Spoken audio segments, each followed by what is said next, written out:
Welcome to Float on Air, where we talk about all things flight, ranging from historical context to modern technologies and beyond, specifically through the lens of airships. Brought to you by Float Air. Cue the music. For over 200 years, we have chased the sky. Gravity has tested us, but it has never defeated us.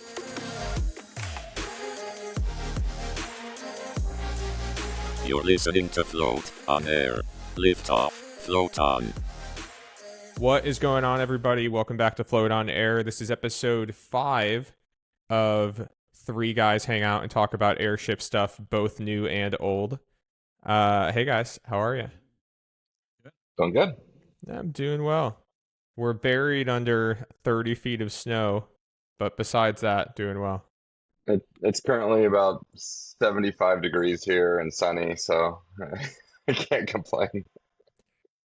I was going to say, there's a reason Float's based in California. Exactly. That's right. I was in Palm Springs once, and we were there when it happened to rain. I think it was the only day in months it had rained, and everyone was apologizing to us that we'd happened to be there on the day that it actually rained. But they did seem genuinely shocked. Yeah, it's very rare. It doesn't happen often, right? I mean, no, it's a desert for a reason. Yes, exactly. well, all right. Yeah, no huge updates. I mean, on the side of Float, just really quick, we're still kind of in a really short lull before we step into our new office space and begin everything in person in terms of, engineering and development. So there will be exciting updates to come very soon. But for now, bear with us, and we'll have some stuff for listeners and community members to check out and follow along, with that process. But I guess, Ryan, do you have anything else to add to that before we jump into the history of flight? No, we have engineers moving to Southern California. We're getting the keys to the office hopefully later today, and just getting desks and everything set up. So it's pretty boring right now, but we will be doing more research and development in the coming months. So excited about that. Absolutely. I wouldn't say boring. I think that sounds pretty exciting. The nuts and bolts of starting off a whole new venture, which does involve things like buying desks and working out where the coffee machine is and stuff like that, I suppose. Yeah. Yeah, it's like the calm before the storm for us, because we've been working on this for a while already. So this is kind of just like the first step of the next phase of, Yes. I guess, is a good way of framing it. But awesome. All right, cool. Well, yeah, very much more to come on that end. Nick, what are we talking about this week? So what we've been doing so far is really telling stories from the history of early of airships, but of also early aviation generally. And the story that we're going to tell today is the first time we've had a real household name on this series, and I think it speaks to how ingrained the name Zeppelin is in our psyche through all kinds of reasons that we'll discuss as this series goes on. From the Zeppelin airships being the first aerial bombers, through to the Hindenburg disaster and all that sort of thing. But I think before I described on this show how my obsession with airships came to be, and that was when a little advertising blimp flew over my school. And I was reflecting on that. I remembered that lunchtime I'd gone to one of the older boys at school and I said, "Oh, did you see the Zeppelin fly over?" And he said to me, I will always remember it. He said, "That wasn't a Zeppelin, you idiot." And that kind of that insult sort of stuck in my mind, but shows also how anything that flies through the air and is lighter than air, people will often say that's a Zeppelin. That's how synonymous Count von Zeppelin's name became with airships.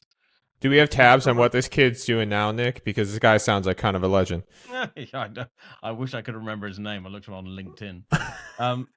The company that Count von Zeppelin started to build airships still exists today, and it's one of the largest German industrial conglomerates. They're a huge company, and they now, I say now, since the late 90s, are building Zeppelin airships again. If you've seen a Goodyear blimp in the States, it's probably one of the Zeppelin kinds. So they are back and flying airships. But I always feel like the character of Count von Zeppelin is maybe slightly lost to history.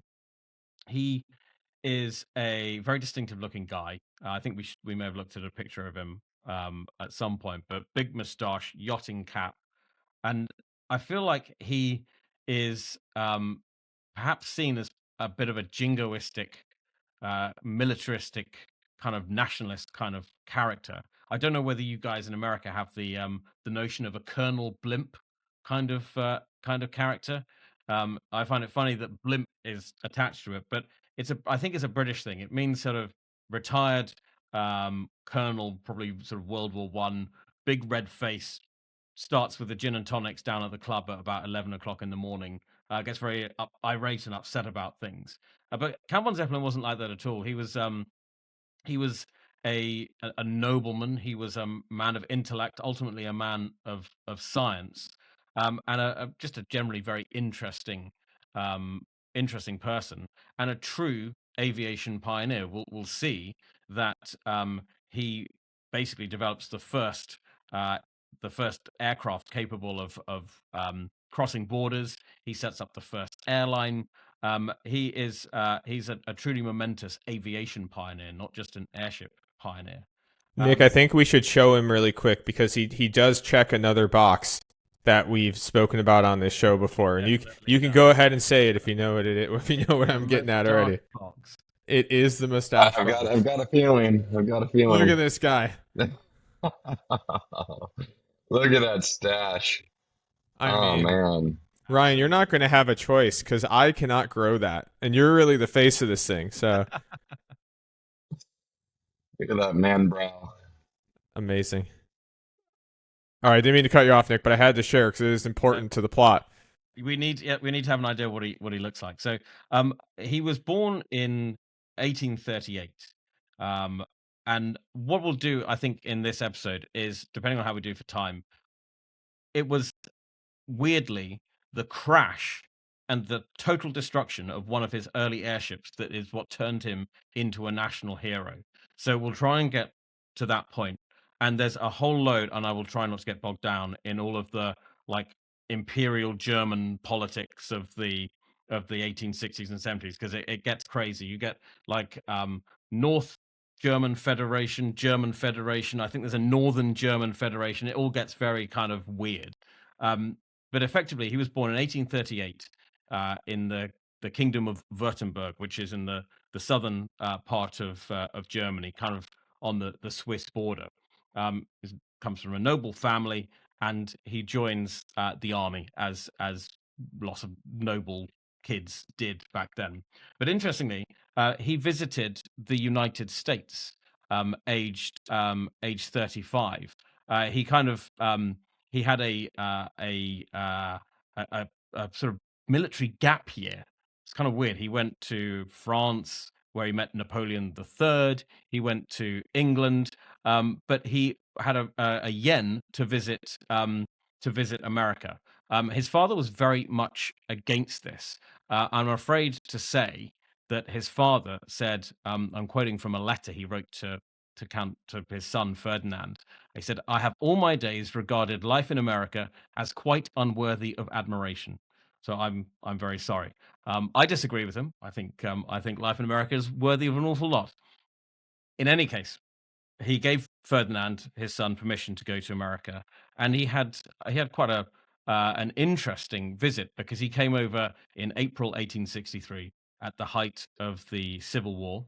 He had an audience with Abraham Lincoln, who he described as very tall, which is not exactly an original observation of Abraham Lincoln.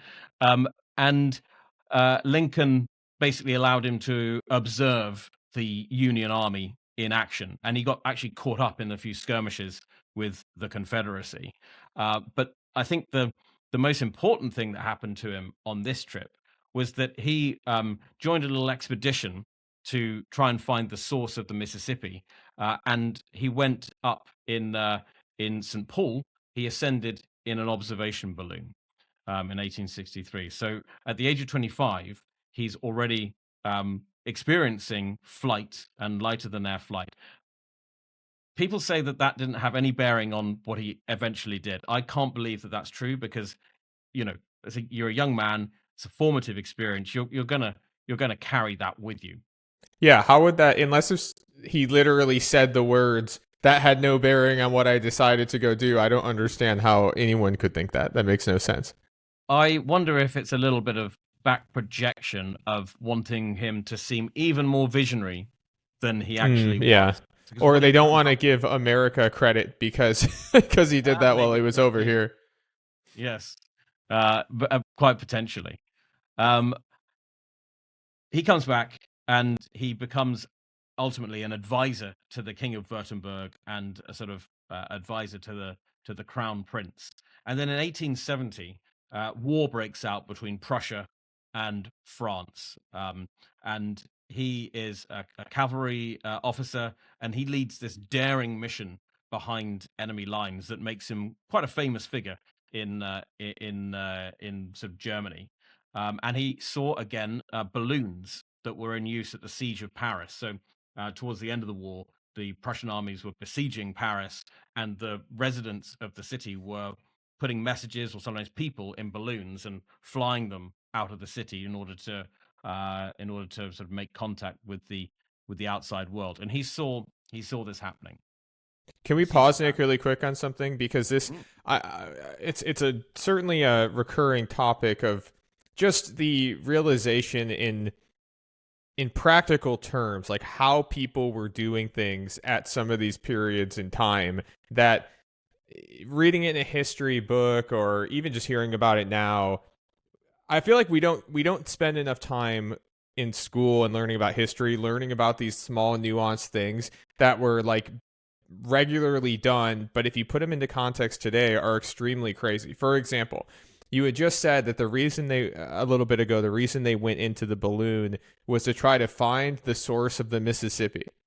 So think about, like, you're in the room with your boys or whoever, and you're like, where does all this water come from? I don't know. Let's go into a balloon and see how far. Yeah, like, how can we see the end of it, basically? We just have nothing today that really rivals that, and I'm so jealous in some ways. I mean, I guess we have like the ocean, which, you know, a lot of it's unexplored, but so far the private expeditions have not been wildly successful, to my knowledge. And then we have space, obviously, but now, like, the barrier to entry is so much higher to those things. And so I just like pausing on that type of stuff because it's just crazy to think about. Like, and it's not that long ago. I mean, it's really not. In the grand scheme of history, that was last week. Yeah, exactly.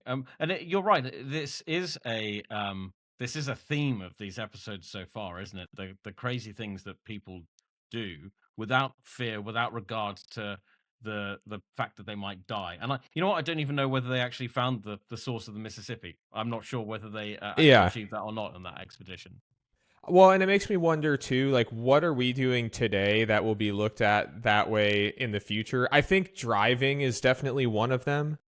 Like, I think we'll get to a point where driving cars will be so autonomous that it'll be like, what do you mean you gave 16-year-olds keys to, like, massive machines and let them drive wherever they wanted? Yeah. And definitely motorcycles too. I think that'll be another one that's like, what do you mean you sat on an engine with two wheels and then just, like, fell down sometimes and died? Like, it'll be very, I think, looked on similarly down the line. Well, I mean, I don't think it takes that long for that sort of thing to happen. I guess we are talking in this series about the history of technology, but you talk to Gen Z now and describe things that I did growing up in the 90s, and they're like, "What? You did what?" Yeah, you I guess it's true. To make a plan, and you have to turn up there because there's no other way of contacting them because you don't have mobile phones. So that's true. Ryan, I know your kids are not quite that age yet, but they're getting a little close to, like, driving being on the table. Like, do they ever talk about wanting to drive? Like, because I've heard that a lot of Gen Z doesn't even. No, It's not the same. they don't want to drive, and I don't understand it. Like, when I was their age, like, I couldn't wait to get my license because that, like, Same. equated to freedom. Same. And my 13-year-old, he's a little more adventurous. He can't wait to get his license. My 15-year-old, like has no interest whatsoever. Is it He's is it just like, 16 in California? so you can get your learner's permit at 15 and a half, and then you can get Okay, your license at 16. got it. 15 Okay, and a half. Good God, that's so young. yeah, that's how it was where I Eh, grew up too. Yeah, So he's literally like two months away or 3 months away from be able to get his learner's permit, and he just no interest whatsoever. that's crazy. I Drives me was like nuts. you. I was like counting the days, and I think I took my driver's test like on my 16th birthday. I'm pretty sure. Yeah. Um, Yeah, different times for sure. So I guess you're right, Nick. I mean, we are seeing some of that play out in real time. Even just like, more not simple, but like tech we use every day, obviously, like cell phones, laptops, stuff like that. I mean, that all three of us, I didn't have a smartphone until, I mean, I was in high school, so older or younger than I guess you guys would have been, but now kids, have it their whole life. So it's just funny. I love hearing these anecdotes of these pieces of history and then just trying to put myself in their shoes and be like, yeah, would I have done that? I don't know. Maybe. Well, the thing is, you guys are trying to forge something on the cutting edge. So I suspect you probably would have done. It's just a different expression of what you're trying to do at the moment. I guess so. With less self-preservation, I guess. That's the thing that like always blows my mind. All right, Exactly. I didn't mean to cut you off, but yeah, carry on. Sorry, Nick. Well, so where were we? Franco-Prussian War. Yeah. Well, actually, the siege of Paris. That was not very pleasant. The people in Paris had to eat the animals in the zoo, or so the rumor goes, because they ran out of food. But the upshot of that, I mean, it's kind of one of these moments in European, well, global politics that you can draw several lines tracing back to that moment. 1871, Germany goes from being this patchwork of little kingdoms and principalities into a single unified empire for the first time under Kaiser Wilhelm I. Um, but like all of these kind of new nations, it's not always easy going, and there's huge internal political differences because you've got Prussia as the massively dominating power in the middle, and everyone being subservient effectively to that. I guess it's like if after the U.S. Revolution, one of the states was overwhelmingly more powerful than the others, they would expect, and also the president had been drawn from that state and all the senior people, it would be, and all the other states expected to kind of toe the line of that one particular state. It would be a bit like that. And Count von Zeppelin, coming from the south of Germany, he's not part of the Prussian elite, although he was loyal to the new regime and all that sort of thing. But he, and really, there's layers and layers, complex imperial, but he effectively got on the wrong side of the emperor. And although he was a very loyal and able army officer, in 1890 he was pushed out of the army, and his career that he thought he would eventually, retire as a field marshal, whatever, age 52, being a highly energetic guy in the prime of his life, he found himself out of the army, his career taken away from him. He's a very patriotic man, so his ability to serve his country as the king and the emperor also taken away from him. And there's historians who think that the whole rest of his life, the whole of his airship career, was an exercise in making up for that enormous psychological blow, that he never really recovered from it, and that everything he did was an attempt to sort of regain his status and regain his position, because he found himself without anything to do, sort of managing his estates and that sort of thing. Which, if you're the kind of guy who gets in a balloon to go and look for the source of the Mississippi, dealing with purchase orders for, I don't know, cattle feed or whatever is probably not the most exciting thing in the world. And he was already 52 at that time, Nick? He was, yes. Yeah, that's pretty wild too, because like nowadays, at least in the US, a military career is considered 20 years. I mean, people of course serve beyond that, but 20 years is generally the point where somebody can retire and maintain their pension and that type of thing. So for someone who was enlisted, I mean, that's only 38. Like a lot of people here are retiring in their 40s, in early to mid 40s. So the fact that he was like feeling pushed out at 52 is kind of Wild. crazy. Yeah, Ryan, you got time, man. You can, you know. Got time. Still got time. Yeah, I got a second wind in me yet. yeah. Check this out. Well, I think it's back then. I mean, it's crazy because going into a few decades later into World War II, you had field marshals in their 80s and 90s and stuff like that, and completely incapable of meeting the new challenges. But yeah, people would hang around for decades in these roles and expect to as well. So he's thinking, well, what do I do now? And his wife actually and his daughter encouraged him to go back to something that he'd been interested in a few decades back, sort of 1874, where he'd seen a lecture from someone about the possibilities of aviation and flight. And back in those days, it was not aeroplanes, it was airships. And he had noted down in his notebook the outline of concepts that would become ultimately the rigid airship, which perhaps we should pause briefly to just highlight what that is. So, Mhm. all throughout this series so far, we've been talking mostly about non rigid airships, blimps, which are just basically cylindrical bags of gas, one big bag of gas. A rigid airship is a usually longer, bigger framework that has individual gas cells within it. And the benefits of that are multiple. You can be bigger. There's not so much worry about losing pressure.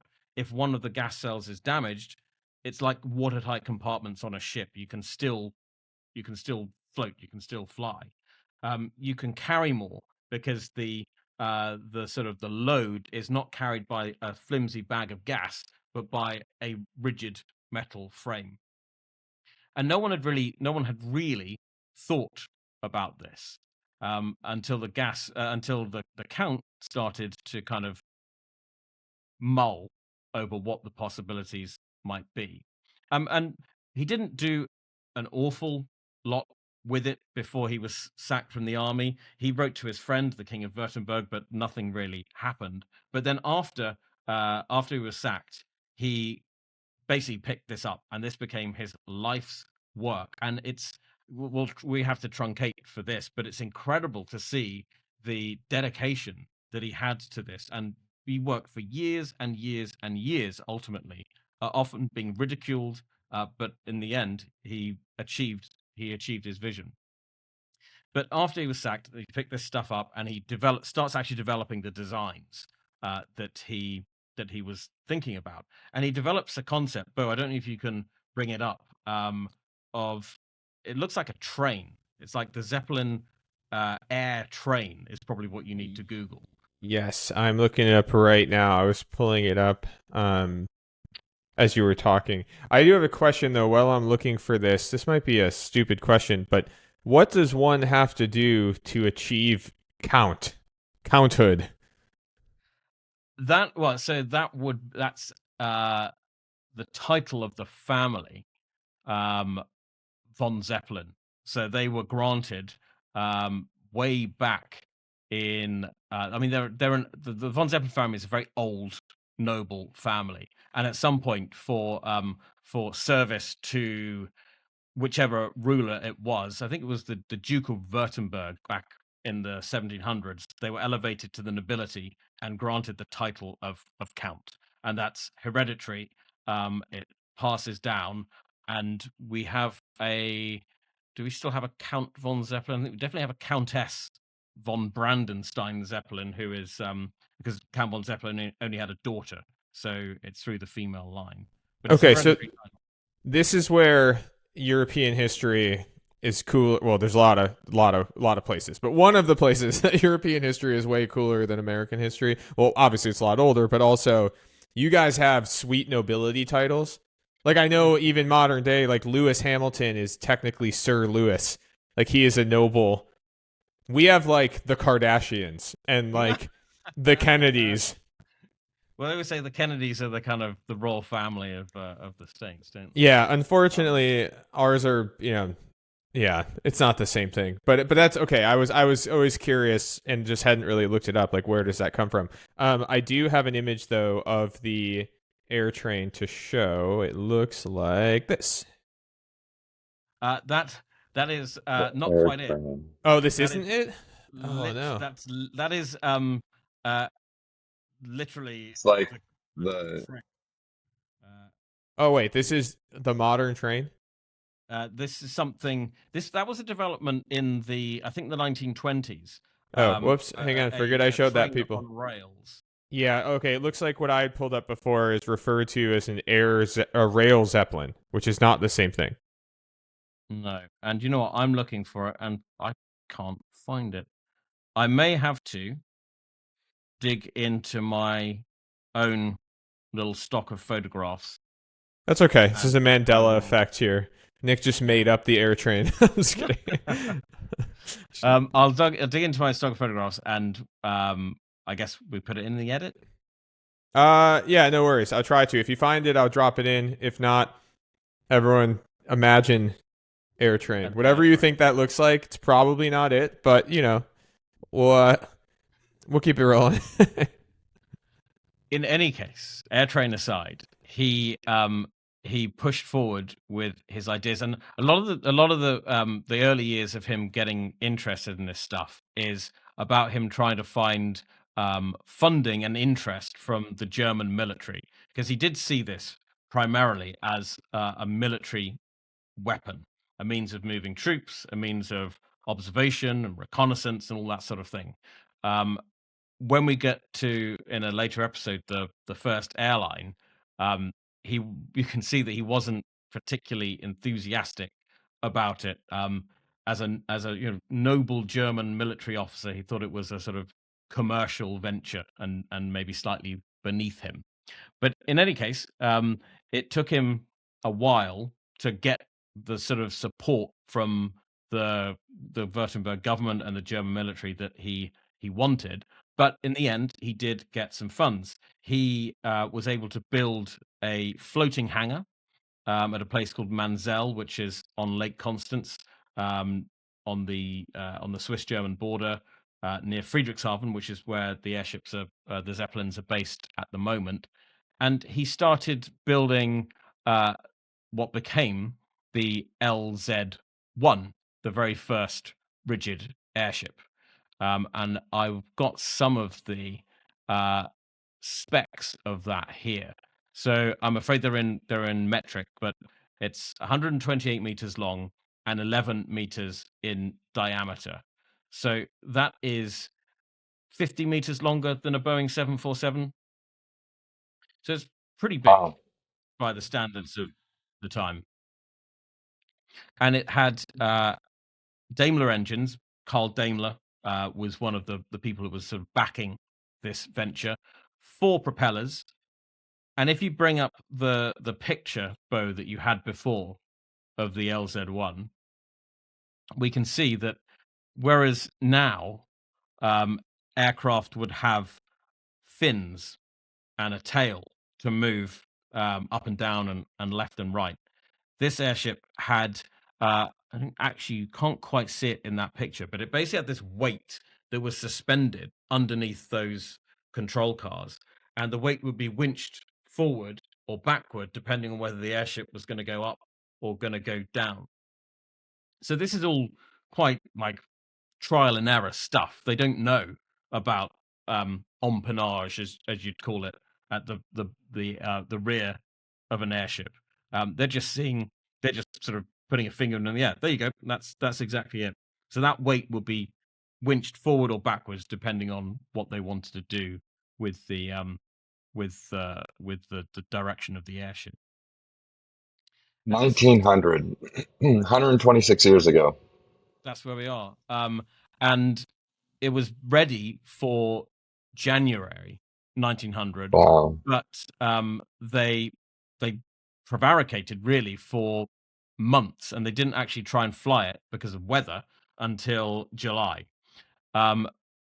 It was brought out of its floating hangar on a little pontoon, and Count von Zeppelin got into the gondola and the handling party, which was soldiers, let go the ropes, and it actually flew. Do you know who the others were, Nick? Because it looks like there's a handful of people. It looks like there's a couple people here and then one in the back. Yeah, so there were 4 people on board. Sorry, 5 people on board, including the Count himself. One of them was a Captain Sigsfeld of the Prussian Airship Battalion, because the army was looking at airships as military weapons, and they were actually using some smaller airships. And there's a big theme that runs through the early years of Count von Zeppelin of just how skeptical these professional army aeronauts were of his ventures.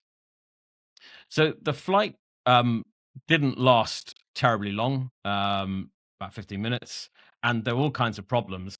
The winch broke, so they got kind of stuck with the nose down. The actual metal frame started to hog in the middle, but it did fly, and he was quite pleased. And they put it back in the hangar, and then it was partially damaged. And you've got a kind of annoying several month long thing of them repairing it. It does a couple more flights, and then he basically runs out of money, which is something that happens again and again and again in the early years. And it's not for another 5 years that he's ready to try again with this one's the LZ2, and unfortunately, that one had problems on its first flight. This is 1905 now. It had to make an emergency landing, and that evening, a storm sprung up when it was sort of temporarily moored in a field, and it was almost completely destroyed. And it was like flapping around. It was dangerous, and Count von Zeppelin had to order it to be broken up. And I'm just going to share a picture of that one really quick, Nick. 1 second. And just for those keeping track of the timeline too, that would mean that he was nearing 70 years old at this point. I hope I'm doing stuff like that when I'm 70. That's actually not the right one. This isn't the... Now, this is where we get into really confusing territory, because this is a German Navy airship. And the Zeppelin company, their airships were LZ1, LZ2. The German Navy just had L2, stands for Luftschiff, i.e. airship. So that is a slightly later model, and you can tell actually it's got fins at the back and 3 control cars. So that's that's a slightly later one. Okay, I think the internet lied to me, which it's not supposed to be able to do. Hang on, I'm trying to find. There's this one in the water. I think this is probably it then. With a kind of, it's got like a red nose or a darker nose. Yes, like this. Do you see it? That's it. That's the. There we go. So slightly bigger than the LZ1. But yeah, that was a failure. Unfortunately, it was not a success. But I think it's at this point where we should introduce the most successful airship practitioner, pilot, and businessman probably ever, who kind of comes into the story at this point, and that's a guy called Hugo Eckener. He's a total hero of mine, but he would go on to lead the Zeppelin company after World War I. He would be responsible for the Graf Zeppelin, ultimately the Hindenburg. He's a really interesting guy. He was a very outspoken anti-Nazi. He almost campaigned in the election instead of Paul von Hindenburg. So he could have been elected president of Germany, and history would have been quite different if that had panned out. And at one point, these airship people like Alberto Santos Dumont became the most famous man in the world. Eckener was arguably the most famous German, at least in the world, in the sort of late 20s, early 30s, but someone that we don't really remember now. But anyway, back then he was a sort of freelance journalist, and he saw the LZ-2, flight in inverted commas. He watched Count von Zeppelin given the orders to break this thing up, and he wrote some articles about it in the paper. And then this caught the eye. There he is, of Count von Zeppelin, who went to visit him at home, and Eckener ended up agreeing to be a sort of part-time publicist for the Zeppelin company at the age of, I think he was about 40. So he's partway through his career, and little does he know that he's about to start on a whole different career that would see him training World War I Zeppelin pilots, flying around the world, and doing all these insane things in the pursuit of the Zeppelin cause. I hate to say it, but you know, there's a standout reason why the presidency didn't work out, and it's he gave up on the mustache halfway. Yes, true. You know, I hate to say it, but low effort mustache. Yeah, he went for it and then he stopped. He kind of went the Colonel Sanders route with the goatee. That's true. He But also could have been a pioneer had it worked out, to be fair. look at that fine buzz on the side there. You know, we have state-of-the-art clippers now that can barely make a haircut that good. Oh yeah. That's a solid sort of German haircut, that is, isn't it? That's right. I was actually thinking when I was looking up pictures of him that this picture could be taken today, and I'd be like, yeah that guy's out there right now. I saw him hanging around in Brooklyn, I think. Yeah. That's right. Exactly right. All right, guys. I'm gonna jump off here. I'm gonna let you guys keep going. All right, no worries. Thanks for jumping on, Ryan. Good to see you. Cheers, Ryan. guys. Take care. All right, Nick, where are we at? I off-railed us as I tend to. Yeah. Well, we have to remember, or I have to remember, that we need to discuss the facial hair of all these people, because it is. Well, it's a prominent part of the history. I didn't make the rules. So we were at the end of the LZ-2. Yes. Okay. And again, he's out of money, and also by this time he had become a figure of ridicule. They called him the dreamer down by the Lake Constance, and he was a bit of a joke. And Eckener tells a story, because he lived in Friedrichshafen. He was walking down the road outside Friedrichshafen. He bumped into the Count, who normally was quite an upbeat and sort of lively person, but Eckener said he just looked old and sort of downcast, and he didn't know where to turn next. He thought this was it, that he wasn't going to be building any more airships, and that as well as losing his army career, he'd also lost his second attempt at maintaining his status. But he was sort of saved. His friend, the King of Württemberg, ran a lottery. He'd done that before, but he ran a lottery to raise the funds. But again, he's spending lots of his own money as well in developing these airships. And he built the LZ-3, which was a successful airship, had its first flight that lasted over 2 hours. And finally, he gets the attention of the military, which is what he's been trying to get all along. And they see what the LZ-3 can do, and they think, okay, we're concerned about the French. Again, that's a theme that has been running for decades and decades. We're worried about the progress that they're making, and we need to get in on the act. But we only want to do it for something that's worthwhile spending the money on. So they said to the Count, if you can build an airship that can fly for 24 hours, long enough to be useful. I mean, the idea of flying for 24 hours to us is kind of, when would you ever do that now? You just can't. Yeah, I mean, that's one of the problems that we're trying to solve with Float, is we know of many companies and companies in various organizations that need to be able to put things in the air for long periods of time, and there isn't a great way of doing it efficiently right now. Even today. I mean, we have drones, they're fast and they're efficient in terms of fuel, but they're not, the batteries aren't long enough. And then you have aircraft, which obviously are high performant, but not efficient when it comes to fuel and expense to actually do it. So this is still a problem today. It absolutely is. And actually, on our sort of roundup of relevant news, it comes back time and time again, like some really cool drones, but you look at their range and their endurance, and it's pretty low. Whereas If I know you like I think I do, Nick, that's some foreshadowing for for later in the episode. we'll see. But airships have always been, or rigid airships in particular, at this time, have high endurance. So the idea of suggesting that the Count build an airship that had a 24-hour endurance wasn't crazy. It was definitely pushing the boundary, but it wasn't a crazy thing to suggest. And he took it up.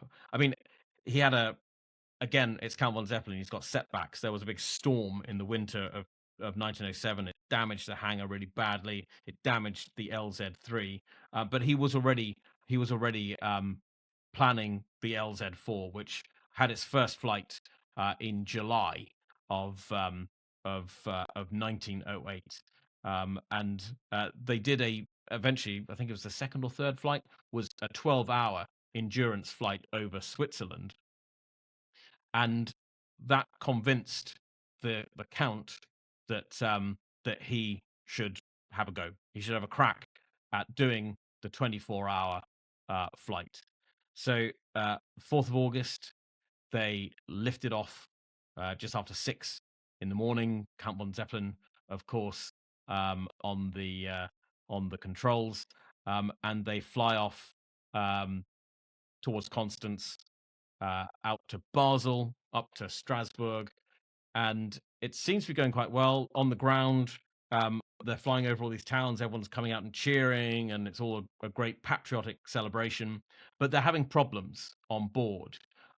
They were losing gas because they'd gone up too high a few times. The airship was becoming sort of sluggish, difficult to trim, difficult to control. So they basically decided to land, reballast, get everything sorted out, and they took off again that evening. But that night or early in the morning, they had more engine problems. Their engine broke down. They at one point actually flew backwards with the wind.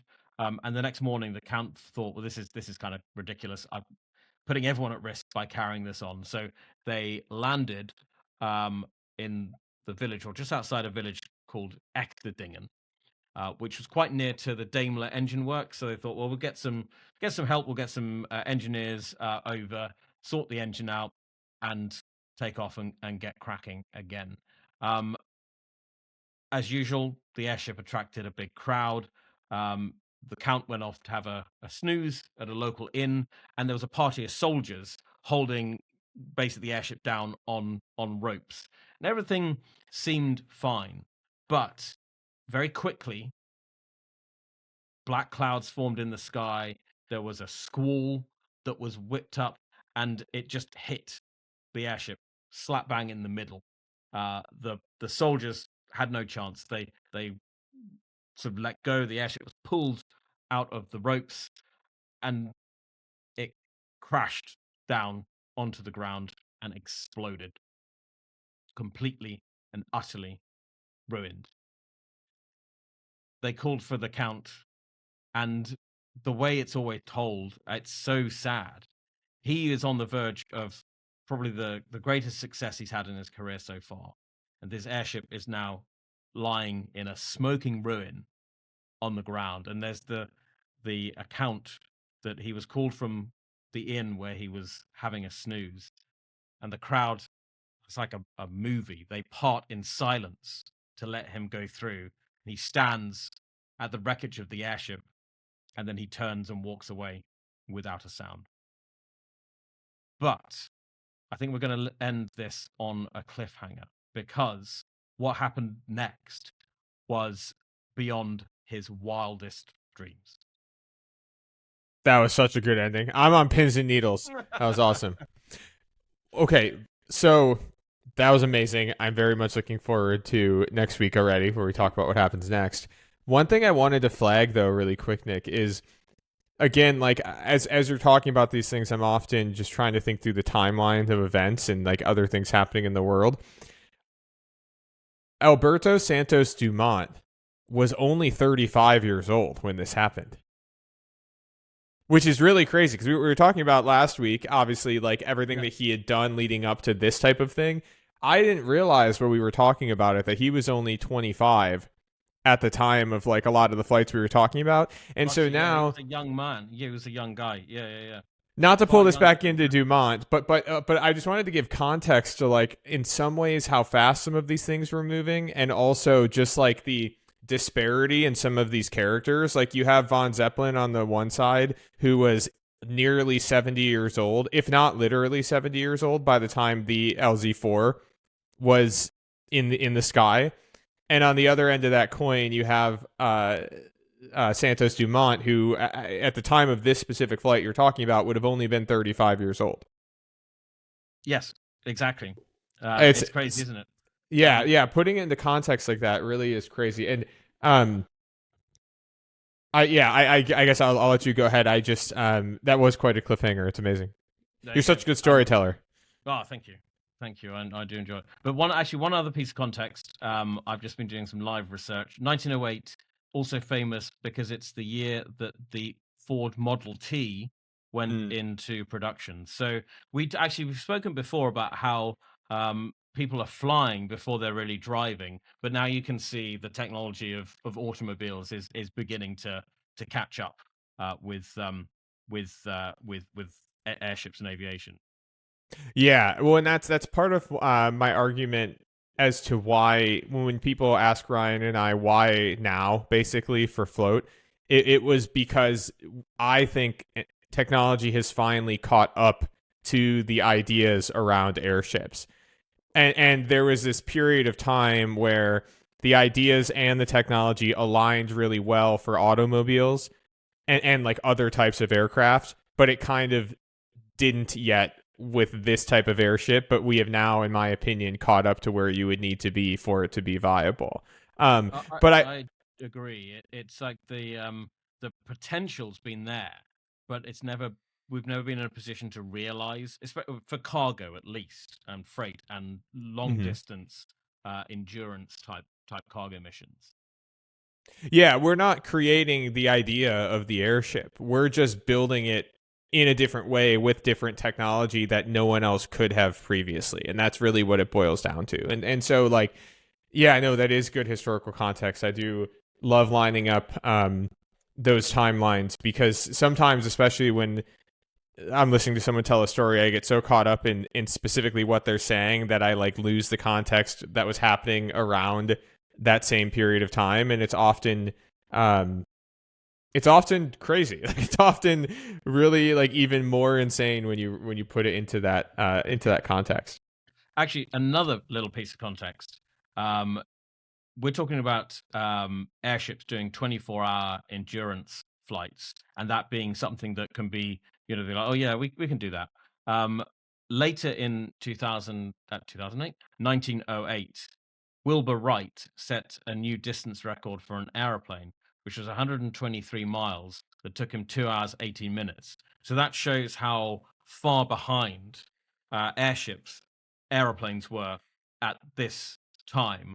And for a few decades to come, an important piece of context to have in mind is that people really did think, is it airships or is it airplanes? We look back now and the answer's obvious. But then it wasn't quite so obvious. There was an element of competition that doesn't perhaps make a huge amount of sense to us now.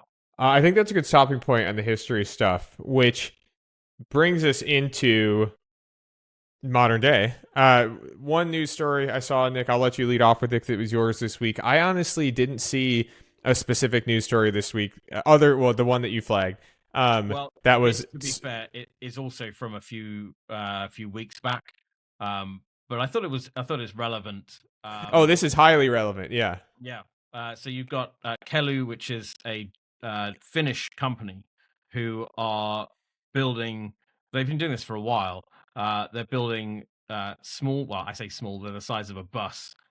Remotely piloted airships, hydrogen filled, that they're using for long endurance surveillance. One of their airships basically has an endurance of 12 hours, which is in excess of drones, most aeroplanes for the kinds of missions that they want to do. And they are very close to the Russian border. Border surveillance, battlefield surveillance is key a key use case for them, and they are currently trialing their ships with NATO. Such is the interest that they've had in them. I was trying to find, but I wasn't able to locate their like load capacity, which is obviously not the problem really that they're solving for.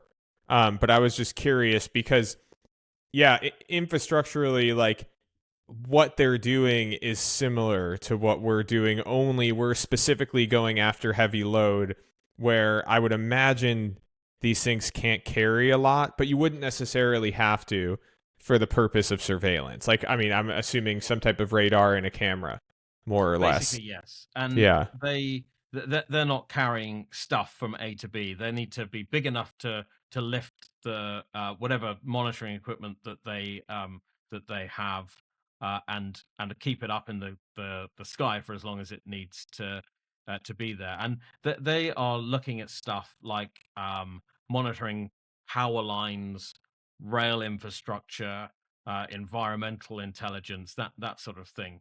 And they can offer extreme endurance, high levels of stability, without the cost of putting up a manned aircraft. That they are a pretty cool company. And not that I want to persuade anyone not to apply for a job at Float. Everyone should rush out and join Float. But Kellu are recruiting for pilots for their remote That's amazing. operations. Yeah, live in Helsinki, but I'm sure that's a nice city. Yeah, no, absolutely. We're hey, I don't mind. Again, I'm ultimately rising tides lift all airships. It's if it's good for the industry, it's good for Float. And yeah, I mean, they're much farther along in development. I mean, they're obviously already flying their ships, and so we are not currently hiring pilots at this exact time. So no worries, not yet. We will be. But I'm looking at another good point that they make on their ship is that it functions in Arctic conditions, so down to 30 degrees Celsius, negative 22 degrees Fahrenheit, which is a huge sticking point for airships, as opposed to drones as well. Because the electric components, I think a lot of times just are not as sustainable in extreme conditions versus, something like this, which is something we're also like paying very close attention to that type of environment for our use case. Well, the biggest need for the kinds of missions that we're talking about are often in some of the most inhospitable environments on Earth, and that's extreme cold, extreme heat. And I guess the one thing that they often have in common is there's no infrastructure, so that's even more stuff to contend with. Absolutely. Dang. All right. Well, that's cool. Yeah, everyone check that out. We'll put the link to that in the description of the video, so everyone can check that out as well. That was kind of all I have, Nick, this week. I mean, we touched on this in the beginning with Ryan's points, but we have a lot of changes. We're right on the horizon of kind of the next phase of development for Float the company, with entering our physical workspace and our engineering team moving to in person to start working on the MVP. And so we are very excited for that. We will continue to document that. I will be out there with a camera, and so we will capture as much as we can, as we progress. Is there anything else from your end, Nick, that you want to cover this week? No, I don't think so. I'm just excited to see what happens with Float. I hope we can see inside your new offices. Will you have a slide? Oh yeah. I'll put together. Yeah, it'll be not slide like. A legitimate slide. Good question. I can maybe make that happen. I'll talk to Ryan. There is not currently a slide that I'm aware of. But maybe there should be one. No, that's amazing. Yeah, it won't be for next week's episode. It would be, I believe, the week after that we'll have probably an inside look at that. But I will keep you updated. In the meantime, though, thank you everyone for joining us.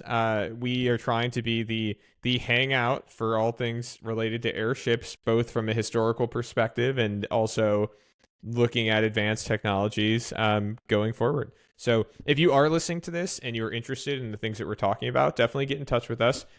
We really want this to evolve into, like I was saying, kind of like a community hangout town hall for people that are interested in this type of thing. But somebody had to be the pioneers of that, and you got us. So hopefully not too bad. And yeah, thank you for joining us, and we look forward to seeing you next week. Thanks, Nick. See you next time. You're listening to Float on Air. Lift off, float on.